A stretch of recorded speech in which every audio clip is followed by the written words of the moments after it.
बारामती विमानतळावर पोलिसांकडून भाजप कार्यकर्त्यांना धक्काबुक्की झाली आहे। मुख्यमंत्र्यांच्या स्वागतासाठी आलेल्या कार्यकर्त्यांना धक्काबुक्की झाल्याची माहिती आहे। तर पोलिसांनी भाजप कार्यकर्त्यांना दिलेल्या वागणुकीचा निषेध केला जातोय। तर बारामती विमानतळावर भाजप कार्यकर्त्यांनी गर्दी केली होती आणि त्यावेळेला पोलिसांनी भाजपच्या कार्यकर्त्यांना धक्काबुक्की केल्याची माहिती समोर येते।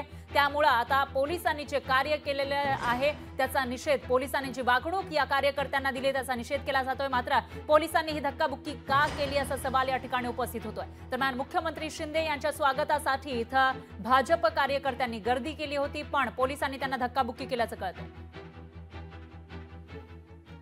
माननीय मुख्यमंत्री एकनाथ शिंदे साहेबांचं स्वागत करण्यासाठी आम्ही भारतीय जनता पार्टीचे पदाधिकारी गेलो असता बारामती ग्रामीणचे पीआय आणि बारामती ग्रामीणचे कॉन्स्टेबल कानगुडे यांनी भारतीय जनता पार्टीच्या पदाधिकाऱ्यांना धक्काबुक्की केली। काही पदाधिकाऱ्यांच्या छातीमध्ये बुक्की मारणं अशा पद्धतीचे प्रकार हे पोलीस करतात।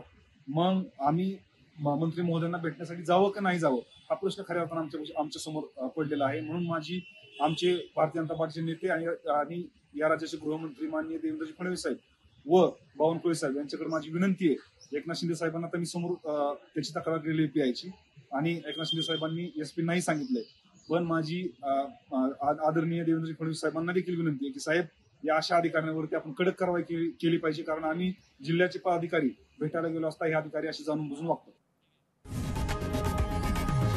लोकशाही मराठी ऐका, पहा, जागरूक रहा।